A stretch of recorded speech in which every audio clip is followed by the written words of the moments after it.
Hello everybody, welcome back to my YouTube channel. So guys, in this video I'm gonna be showing you how can we enable developer mode after iOS 18 update. So guys, let's get started without wasting your precious time. So guys, if you want to enable developer mode on your iPhone after iOS 18 update, then this video is very helpful for you.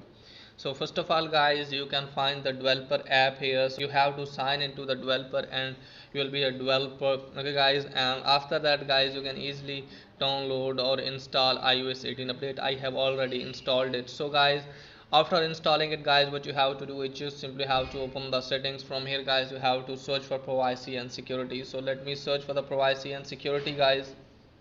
Here you can see guys, here's the privacy and security. Now guys, you can easily find here guys 12 per mode. So guys, when you open privacy and security, you can see this type of interface and you can find developer mode. So just simply have to tap on that and just simply have to turn the toggle on for developer mode.